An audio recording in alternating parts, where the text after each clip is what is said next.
잠깐만. 아이씨. 나 편집할 줄 모르는데. 망했다. 동영상 편집할 줄 아는 사람. 나 할 줄 모르는데. 몰라. 썸네일로 이것 뜨면 이제 좆되는 거야. 구독자가 늘래나?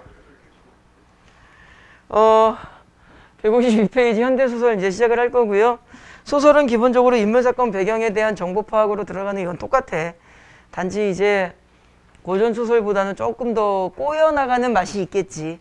뭐 사건도 조금 더 현실적인 현재의 삶에 대한 문제로 들어올 수도 있고, 사건도 이제 두세 가지가 엉킬 수도 있고, 인물의 생각도 바뀔 수도 있고. 자, 이광수의 무정 같은 경우는 이게 수능에 나오냐 안 나오냐는 좀 애매합니다. 이 작가의 문제 때문에 그래요. 친일을 하셔가지고 이분이, 그래서 이제 친일 일제시대 때 친일을 하셔가지고 나중에 이제 지금 무정이라는 소설이 있는데 친일로 뭐라고 표현을 해야 돼? 돌아섰다 그래야 돼? 하면서 이제 유정이라는 소설도 쓰시고. 근데 그 당시에 친일하시는 분들이 뭐 무조건 잘못됐다라고 획일적인 판단을 받을 순 없지. 만약에 내가 일제시대 사람인데 일본에 대한 반감을 가지고 있다 한들 내 목에다가 칼을 들이밀고 너 친일할래? 네 가족 죽을까? 이러면은 나도 친일할 것 같아. 이제 중요한 것은 삶의 극한의 상황에 놓여 있을 때의 어쩔 수 없는 선택과 광복을 했죠, 우리가. 광복을 하고 나서의 반성에 대한 문제가 이어지느냐의 기준점을 가져야지. 그죠? 황순원 씨라고 알죠? 소나기를 쓰신. 그런 분들도 전부 다 친일을 하셨어요. 어떤 상황이었는지까지는 우리가 뭐 공부할 것까지는 아니지만 나중에 광복이 된 후에 자신이 민족과 역사 앞에서 부끄러운 죄인이라는 반성을 하고 그 반성에 대한 뭐 내용을 토대로 하는 카인의 후예 같은 소설도 쓰시고 그러셨어. 그러니까는 뭐 친일 자체를 무조건 획일적으로 너 나빠 이럴 수 없는 삶의 아픔이 있을 수도 있겠지. 그죠? 사실 뭐 흑역사 없는 인간이 어딨어. 자신의 신념과 절개와 지조를 지키고 살아가는 사람이 일반의 사람들 중에서 얼마나 있겠어. 아무튼 그래서 좀 근데 애매하죠. 사실 수능에 나오는 것 자체가. 이 소설이 지니고 있는 문학사적인 의의는 상당히 큽니다. 최초의 근대 장편 소설이에요. 뭐 수능에 그런 게 나오진 않겠죠? 보통 이제 최초 이런 건 되게 유의미하잖아. 그지? 최초의 근대 장편 소설이야. 여러분들이 팁을 하나 말씀드리면은 요 근대적이다라는 말이 뭐냐? 과거의 봉건적인 가치관으로부터의 탈피. 그걸 우리가 문학에서 근대적이다라고 보시면 되거든요. 그래서 요거는 참고로 알아두시면 돼요. 봉건적이 뭐죠? 우리나라의 여성의 이 작품 자체가 여성의 삶을 중심으로 하니까 봉건적 여성의 삶은 어떤 삶을 살아? 뭐 그냥 구속과 억압의 삶이지. 남편에 대한 뭐 무조건적인 복종, 뭐 며느리로서의 삶, 뭐 이런 등등등. 뭐 정절중시 이런 거, 유교적 가치관. 근데 근대 장편 소설이라는 말 자체가 봉건적 가치관으로부터 뭐 할 거야? 벗어날 거야. 그래서 봉건적이라는 말을 다시 말하면은 문학에서 보통 이게 유교적, 전통적, 이게 좀 비슷하게 쓰입니다. 그래서 이러한 삶은 여성의 삶을 기준으로 봤을 때 구속과 억압의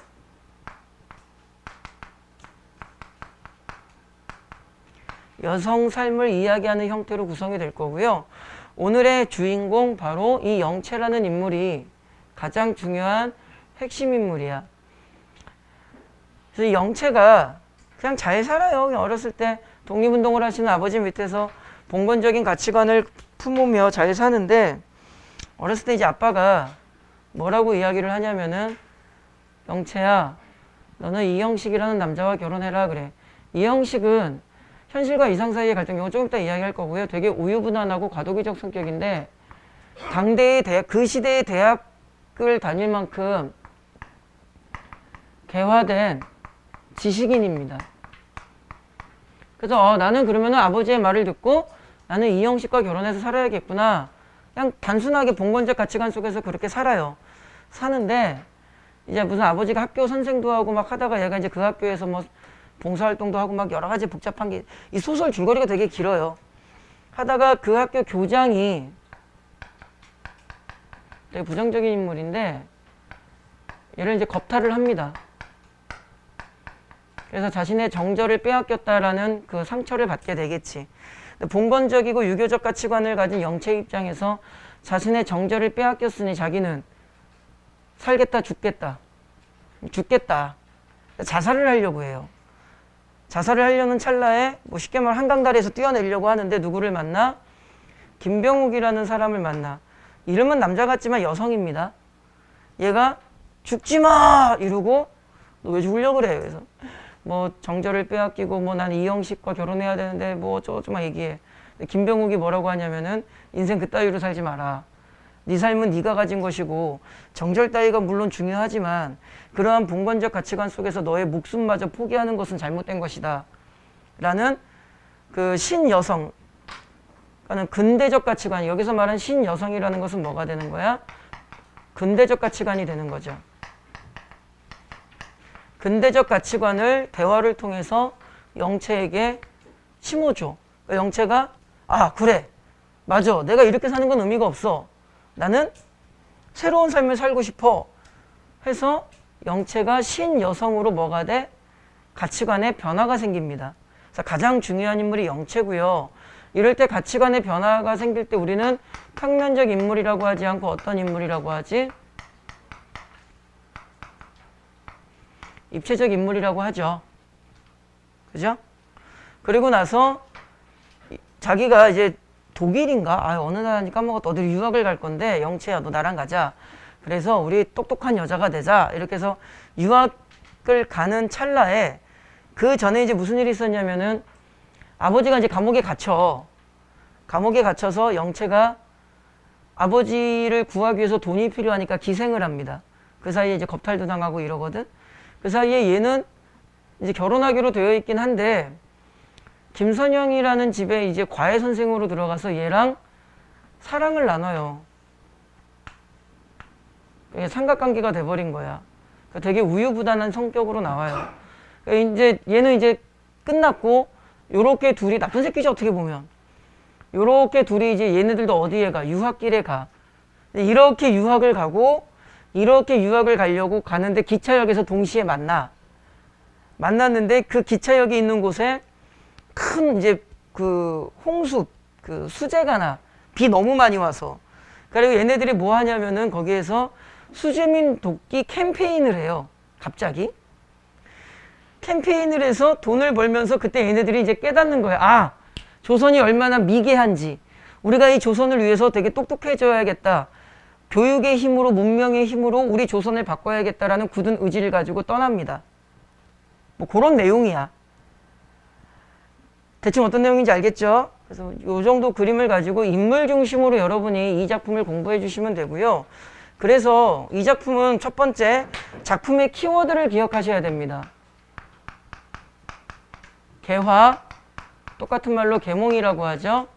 계몽, 신지식, 근대란 말 앞에 썼으니까 쓰지 맙시다. 그 다음에 자유연애 사상. 뭐 기독교적인 가치관도 나오고 이것저것 많이 나옵니다. 중심 정보를 잘 기억하셔야 되고요. 가장 중요한 단어는 개화야. 근데 아까 선생님이 좀 썼다가 지웠는데 이 작품은 최초의 근대 장편 소설이라 그랬죠. 그러니까 쉽게 말하면은 밑에 거 좀 지울게요. 간단히 말하면은 과거에 이제 고전에 대한 문학이 있고 이게 이렇게 근대 문학으로 넘어오는 거니까 고전 문학이 가지고 있었던 특징을 조금 더 탈피했겠지. 그러니까 내용상 조선시대 스타일의 내용은 아니잖아. 그러니까 탈피했단 말이야. 그런데 표현상 완전히 탈피했느냐? 그러진 못해요. 고전 소설은 대부분 시점이 뭐였니? 전지적 작가 시점이었죠. 얘도 전지적 작가 시점입니다. 그래서 그런 부분들은 좀 완전히 탈피하지는 못했어. 그냥 참고로 그냥 그런가 보다 하시면 되고요. 이 작품의 또 한계점으로 느껴지는 게 뭐냐면은 작품을 전체를 읽어보면은 조선을 좀 너무 미개하게 만들어. 뭐 그 현진건의 염상섭이냐 현진건이냐 만세전이라는 소설이 있는데 그 소설에서도 조선을 뭐라고 표현을 하냐면은 구더기가 들끓는 무덤이라고 표현을 해. 그러니까 이 소설 같은 경우도 좀 되게 조선을 너무 낮춰버립니다. 그리고 너무 심한 엘리트 의식에 젖어 있어. 미개한 조선인을 우리 같은 지식인들이 도와줘야 된다. 뭐 이런 식으로 되어 있어. 지금 선생님이 드린 말씀이 만약에 수능에 나오면 보기 주고 나오겠죠. 그때 보기 정보 좀 잘 정리해서 읽으시면 되고요. 일단 되게 어려운 작품은 아니고 상당히 쉬운데 소설이 되게 길어요. 그래서 이 작품이 만약에 수능에 나오면 지문에서 좀 많이 벗어나는 사건들도 나올 겁니다. 그래서 두 가지를 정확하게 기억하셔야 돼. 작품의 중심축을 잡아주는 키워드 주제 키워드를 기억하시고 인물을 어느 정도 기억하셔야 돼요. 알겠지? 이 정도까지만. 나중에 뭐 아버지랑 또 뭐 제외하고 막 복잡해. 이 정도까지만 기억하시면 되고요.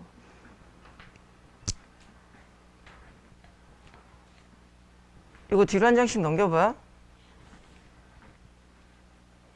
지금 드린 일단 넘겨보세요.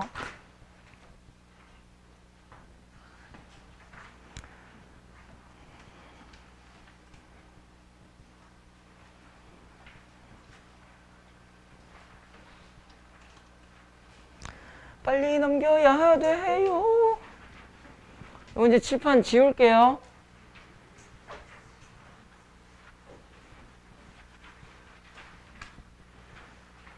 나중에 김선영이랑 박영채도 둘이 막 화해하고 막 그래. 재밌어, 소설.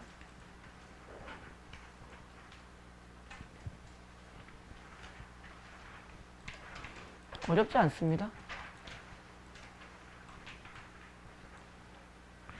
받으셨죠? 그게 뭐냐면 지금 여러분들께 드린 게 뭐냐면 2017년 수능 특강에 있는 몇 페이지야? 130 몇 페이지를 그대로 프린트해서 드린 거거든? 그 프린트에 있는 1번 문제랑 프린트에 있는 1번, 2번, 3번 문제랑 여러분들 교재 153페이지 붙어 있는 1번, 2번, 3번 문제랑 확인해 봐. 똑같아. 4번 문제만 달라요. 4번 문제만. 대신에 3번 문제 보기가 좀 달라요. 보기 구조가 좀 다르지. 얘들 재탕에서 재탕. 우리 EBS 선생님들께서 2017년도 수능 특강에 나와 있는 거를 고스란히 조금 바꿔가지고 재탕을 하셔서 지문 구조도 똑같아요. 지문 내용도. 프린트물이 조금 더 붙어 있어. 그래서 이거 그냥 겸사겸사 어차피 3, 4번 문제는 좀 다르니까 1, 2번 문제는 똑같고요. 3, 4번 문제는 좀 다르니까 풀어보시라고 그냥 프린트 하나 드린 거 꼭 풀어보세요. 혹시 하나 여러분들 학교 내신에 요거 지금 프린트에 있는 3번 문제가 똑같이 나올지? 아이씨, 그럼 그냥 돗자리 깔아야지. 이거 프린트 다 불러드릴게. 4, 2, 5, 4. 나중에 꼭 풀어보세요. 1, 2번은 똑같아요. 우리 거랑. 교재 거랑 똑같아요. 답은 4, 2, 5, 4. 3, 4번 문제는 꼭 좀 풀어봅니다. 근데 여기에서 나오는 3번 문제랑 우리 2021 수능특강 3번 문제랑 보기 이 V 표시 위치만 다르고 똑같아. 3번 문제는 되게 잘 만들어진 문제니까 꼭 풀어봅니다. 자, 그럼 지문을 좀 볼 건데요. 일단은 이것만 한번 확인해보고 갈까? 우리가 소설을 읽을 때는 당연히 인물, 사건, 배경 정리하죠. 그래서 인물 정보 뭐 이런 거 정리할 건데 소설 독해하는 과정에서 제일 먼저 여러분들이 머릿속으로 체크하셔야 되는 게 뭐라 그랬어? 제시문 형태를 좀 항상 체크하라 그랬죠. 소설의 구성 제시문 형태는 두 가지밖에 없다 그랬습니다. 무엇과? 서술 중심과 인물 간의 뭐 중심? 대사 중심. 그러니까 순간적으로 여러분들 교재 152페이지를 쭉 한번 훑어보세요. 뭐 중심으로 되어 있어?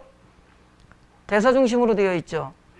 대사 중심 지문 구조일 경우에는 사건을 전개시키려는 마음으로 읽지 마시고 특정 한 장면에 대해서 이야기한다 그랬잖아. 그죠? 그래서 우리는 뭐에 집중을 할 겁니다. 대사 속에 인물의 심리나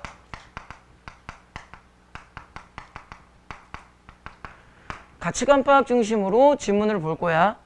대사 중심 지문에서는 사건을 끌고 나가려는 느낌을 읽으면은, 그러니까 내 머릿속으로는 사건을 막 끌고 나가려고 하는데 막상 내 눈에 들어오는 텍스트의 정보는 사건 전개가 없으니까 여기에서 충돌이 생겨. 그러니까 지문을 좀 왜곡해버리는 상황으로 이어지겠지. 그러니까 그 판단을 잘 하셔야 돼. 자, 봅시다.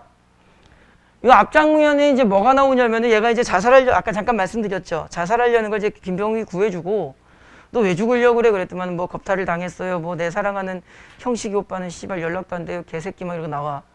그래서 이제 김병욱이 가만히 듣고 있다가 너 그 이형식이라는 남자 사랑하니? 라고 물어본 거야. 물어보니까 영채는 뭐였대? 가슴이 뜨끔하였다. 심리분석 들어가야죠. 인물 정보에서 가장 중요한 게 심리분석이잖아. 그럼 여기에 나와 있는 영채의 심리는 뭐야? 자신의 마음을 자기도 알겠다 모르겠다.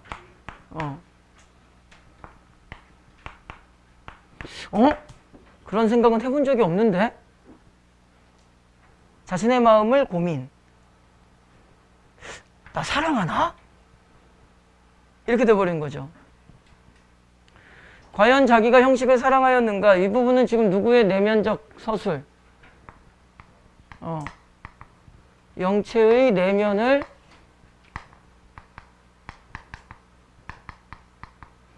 서술해주고 있는 거죠. 자기는 다만 형식이라는 사람은 자기가 찾아야 할 사람, 봉건적 가치관 속에서 보는 거야. 그죠? 섬겨야 할 사람으로 알았을 뿐이다. 어떤 가치관이야? 봉건적 가치관이야. 그래서 여러분들 지금부터 영채의 대사를 통해서 영채의 봉건적 가치관이 표현되어 있는 그 정보를 좀 찾아주시면 돼. 대사 중심이기 때문에 인물의 심리나 가치관을 중심으로 파악하는 그 연습을 하는 작품이라고 이해를 하시면 되고요. 이거 수능에 나오면 지문위치 상당히 많이 바뀔 겁니다. 아마 깡그리 바뀔 수도 있어요. 워낙 긴 소설이라서 뭐가 나올지 모릅니다. 자신의 소원, 어서 만나면 소원을 이루겠다, 만나면 기쁘겠다 하였을 뿐이다. 봉건적 가치관. 영채는 뭘 거니? 여학생. 여기서 여학생이 누굴 나타내? 김병욱을 나타내요. 우리 아까 미리 필기했죠? 신여성, 뭐 개화 지식인 뭐 이런 거. 그 다음에 영채의 조력자. 영채의 가치관을 변화시켜주는 인물. 그런 생각은 해본 적도 없어요. 어려서 서로 떠났으니까 얼굴도 기억 못해요. 그러면 부친께서 너는 아무 누구누구의 아내가 되어라 하신 말씀이 있으니까 지금껏 찾으셨습니다. 그죠? 별로 사모하는 생각도 없는데 한인데 얘가 뭐라고 대답해? 예. 그러니까 앞 내용에 대해서 뭐 한 거야? 아니에요. 사랑해요. 이렇게 말한 게 아니라 맞아요. 사랑이고 나발이고 그러는 거는 생각해 본 적이 없어요. 그냥 아빠가 하라니까 그런가 보다 하는 거죠. 이렇게 말해버렸죠. 결국 누구의 가치관? 이게 되게 많이 쓸 거야. 한 대여섯 번 쓸 겁니다. 이 단어를. 영채의 봉건적 가치관을 확인하는 거죠. 그러니까 예라고 대답을 해버렸어. 어렸을 때 정들었던 것이, 그리고 어렸을 때 그래도 내가 좀 좋아했었던 기억이 난대 안 난대? 난대. 그래도 우리 형식이 오빠 좀 좋아했나 봐. 그 일을 생각하면 그리운 생각이 나요. 보고 싶어요. 진짜 좋아하나? 정말 사랑하는 사이라면 좀 말은 달라지는 거잖아. 근데 그 다음을 읽으니까 그것이야 그렇겠지요. 누구든지 아이적 생각은 안 잊혀져요. 다른 아이들 생각도 나지요. 생각해보면 다른 애들 생각도 나요. 결국은 요 두 대사를 통해서 영채가 형식을 그리워하는 것은 심리 분석을 하는 겁니다. 외우라는 게 아니라 이런 식의 분석이 이루어지는구나를 우리가 공부하자는 거지. 여러분들이 수능에서 또는 낯선 소설 지문에서도 이런 식의 분석을 좀 해주셔야 돼. 작품 설명하는 느낌으로 공부하지 마시고 분석의 정보가 만들어지는 과정을 좀 잘 보셔야 돼. 인물의 대사 속에서 심리가치관 찾으라 그랬지. 그럼 요 대사의 흐름 속에서 작가가 독자에게 전달하고 싶은 것은 누구의 가치관이다? 영채의 가치관이다. 그러니까 영채의 어떤 마음 상태를 독자에게 전달하고 싶은 거야? 아, 이 형식을 진심으로 사랑했던 것은 아니다. 그죠? 영체는 형식의 그리움이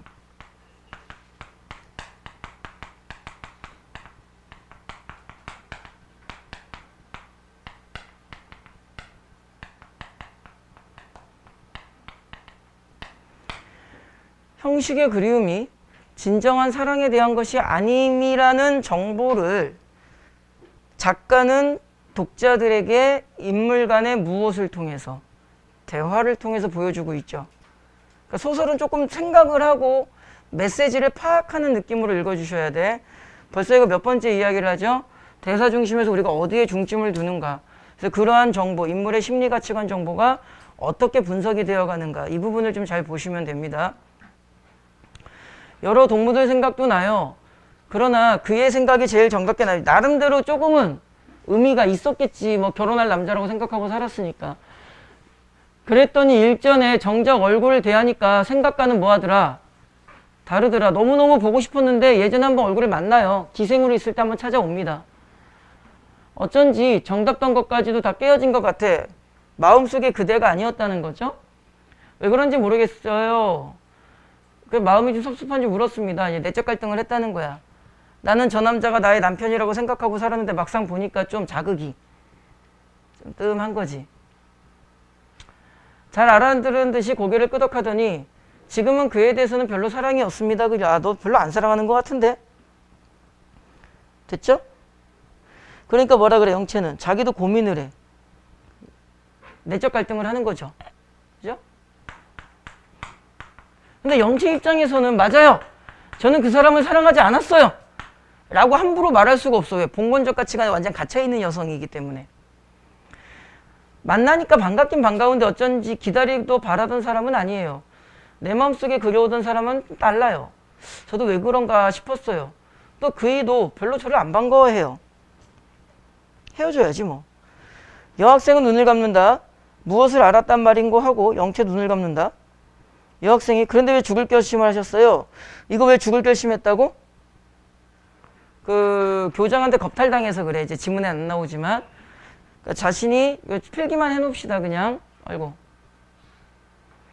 죽을 결심에다가 필기만 할게요. 왜 결심했다고요? 교장에게 무엇을 잃어? 정절을 빼앗겨.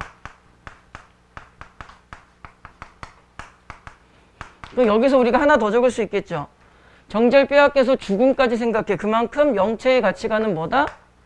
봉건적 가치관이다. 대사 속에서 인물의 가치관이 이런 식으로 계속 주기적으로 파악이 되셔야 돼. 봉건적 가치관.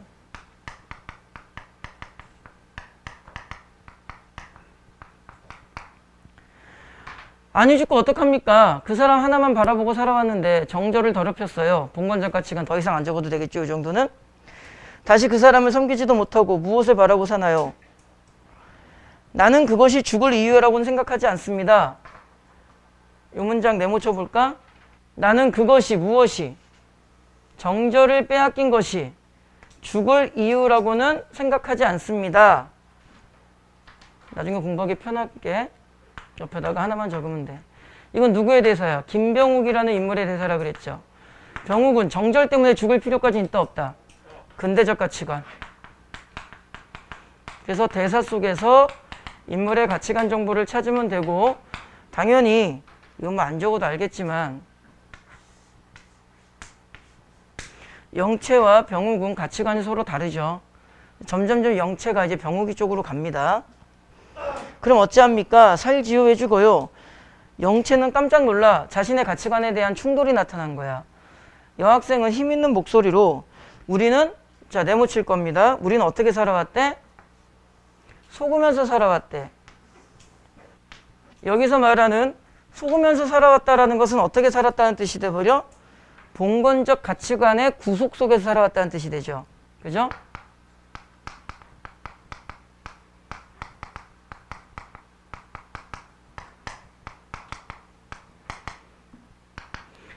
봉건적 가치관의 구속에 살아왔다. 이게 잘못된 건데 이거 빨리 가치관이 변해야 된다 이 말이야.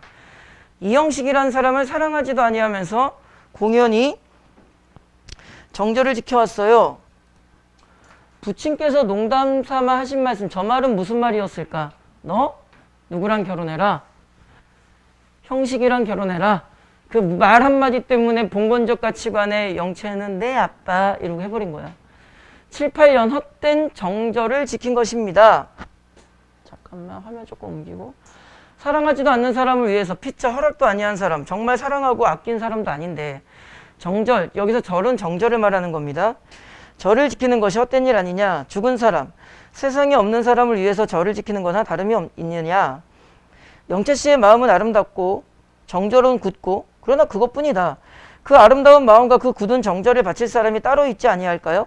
사랑하지는 않는 사람한테 그렇게 지킬 필요는 있다 없다. 아무리 아버지의 말 한마디가 있다곤 하지만 그런 봉건적 가치관 속에서 우리는 속으면서 살아온 거다. 그 부분을 우리가 깨우쳐야 된다.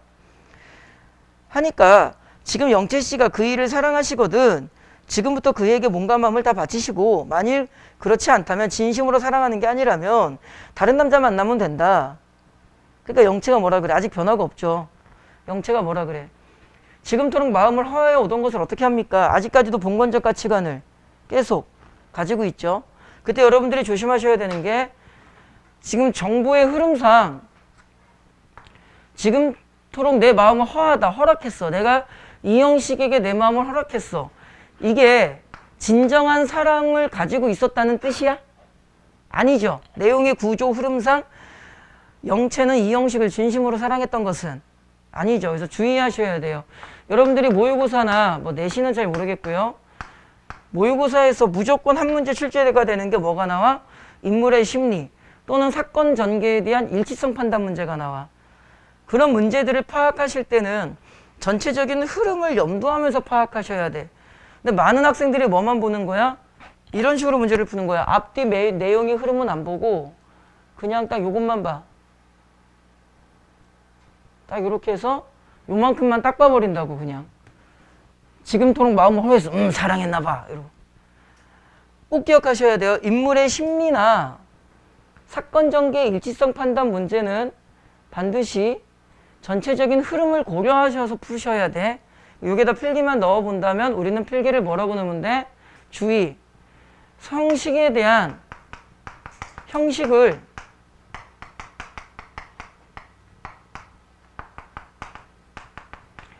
사랑이 뭐냐? 진심으로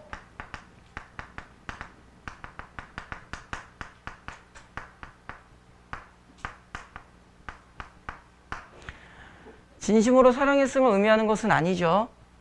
제발 부탁인데 우리 일치성 문제는 틀리지 맙시다. 그게 진짜 억울해요. 분석형 문제도 어려운데 단순 정보의 사실적 판단을 틀린다는 것은 문학이든 비문학이든 되게 속상한 거죠. 고성의 교훈도 있는데 밑에 뜻풀이 보시면 고성이라는 뜻 나오고 그냥 여기서 말하는 고성의 교훈이 뭐냐면은 일부 종사라고도 하고요. 우리 교재는 안 나오는데 저 뒷지문에 나중에 보면은 삼종지도라는 말이 나와요. 일부 종사 한 남편 한 남자만을 믿고 따라야 된다. 삼종지도는 세 명을 따라야 된다야. 여기서 삼종이 석삼자에 따를 종자거든. 세 명을 따르는 것이 도리에 맞는 도리의 이치에 맞는다는 뜻인데 여기 삼종이 누구야? 시아버지, 남편, 아들이야.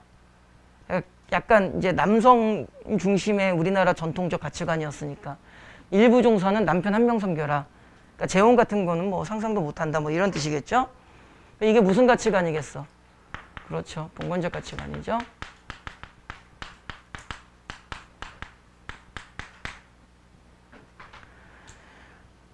아니요. 영채 씨는 지금까지 꿈을 꾸고 계신 거다. 자, 요거 네모 칠까?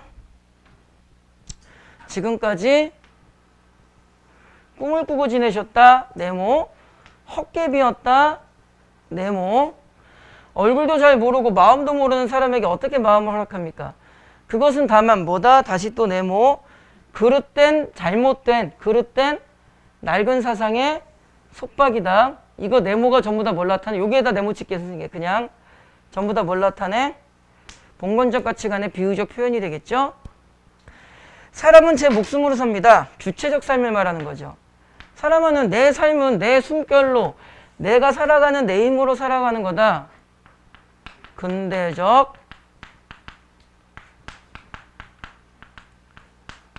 주체적 삶의 자세를 이야기하는 거겠죠. 그러니까 영채 씨의 과거는 과거사, 여기서 말하는 과거사가 다시 또 네모가 되겠죠. 봉건적 가치관 속에 쌓였던 그거는 꿈이다, 헛개비다. 이제부터 뭐가 열려야 된다, 당신의 삶에. 참생활이 열려야 된다. 이게 이렇게 돼야겠지. 그럼 칠판엔 안 쓰겠지만 저기서 말하는 참생활이 뭐야? 이거겠지. 근대적, 주체적 삶이겠죠. 되게 쉬워요, 이 지문. 지금까지 읽어보니까 우리는 두 가지밖에, 뭐밖에 안 했어?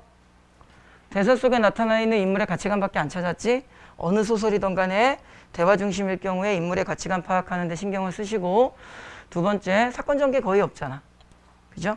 단지 이게 수능에 나온다면 지문의 포지션은 많이 바뀔 수 있으니까 우리 앞에서 미리 적어드려 이렇게 필기하도록 해드렸던 그 인물관계도를 잘 기억하셔야 돼. 이 작품은 인물관계도와 인물을 정확하게 기억하시면 사건이야 어차피 개와 계몽에 관련된 사건만 나올 겁니다. 그러니까 지문의 포지션이 바뀌더라도 충분히 아주 부드럽게 작품 읽으시고 문제 풀 수 있을 거야. 주제 키워드 개화 계몽 그런 거 잘 기억하시고, 이제 영체의 내면이 나와.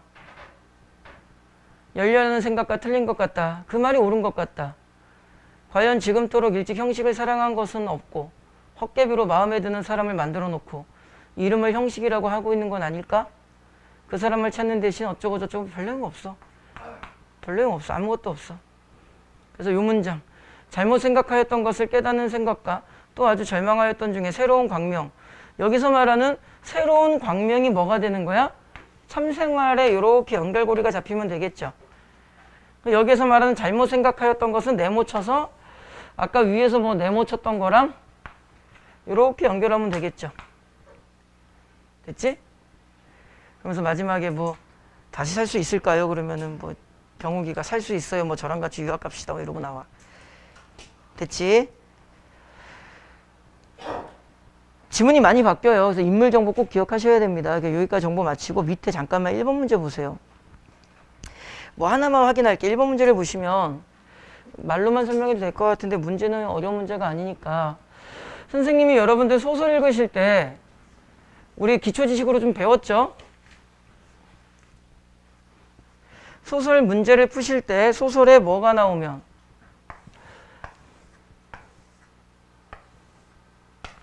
서술자 나오면 무조건 뭐 파악하는 거라 그랬지? 아? 시점 파악하는 거라 그랬죠. 자, 시점 파악의 기준은 두 가지죠. 누구 있느냐 없느냐. 나라는 인물의 설정이 있느냐 없느냐 따지라 그랬지. 있으면 1인칭, 없으면 3인칭. 그 다음에 심리서술 유무거를 보라 그랬죠. 심리서술이 없으면 몇 인칭? 심리서술이 안 나와 있으면은 몇 인칭이 아니라 무슨 시점? 관찰자 시점이라 그랬지. 그죠? 자, 봅시다. 이 작품 나라는 인물이 있었어, 없었어? 나라는 인물. 나는 이런 거 나왔었니? 없었죠? 그럼 몇 인칭이 돼? 3인칭. 인물이라 봐야 2명밖에 안 나왔어. 형식은 등장한 것도 아니니까. 그 다음에 심리서술 있었니, 없었니? 영체의 내면 다 써주고 있었죠. 결론, 이 작품의 시점은 뭐가 돼? 3인칭. 전지적 작가 시점. 됐지? 전지적 작가 시점은 서술자가 작품 안에 있어, 바깥에 있어? 바깥에 있는 겁니다. 답 3번이지. 이 문장도 잠깐 보세요. 서술자를 교체한다. 우린 저걸 어떻게 읽으면 돼? 시점 교체라고 읽으면 되죠. 여러분들 수능이나 이런 데서 시점 교체 나오면 1인칭에서 3인칭으로 바뀝니다. 거의 대부분이. 시점 교체 없었죠. 그 다음에 선택지 5번에 보시면 이야기 밖의 서술자니까 얘는 둘 중에 하나를 의미하는 겁니다. 3인칭 뭐? 관찰자냐 아니면 전지적 작가 시점이냐, 둘 중에 하나를 의미하죠. 근데 뒷부분에 보시면은 거리를 뭐 한대? 둔다. 거리를 둔다가 무슨 시점을 말하는 거야? 거리를 둔다, 객관적 소설이다, 관찰자 시점을 말하는 거야. 됐니? 하지만 이 작품은 관찰자 시점이 아니죠. 답은 3번이 돼. 이런 정도 문제는 원칙적인 요소를 정확하게 접목시켜서 문제를 푸시면 틀릴 이유 전혀 없죠. 나머지 문제는 여러분들이 좀 풀어보시면 되고요. 3번 문제 되게 잘 만들어진 문제고, 아까 선생님 프린트 드린 문제에 3번 문제 변형이 있는 거야. 여러분들 학교 내신에 똑같은 문제 나올 겁니다. 그냥 한 소리고요. 꼭 풀어보세요. 자, 끝.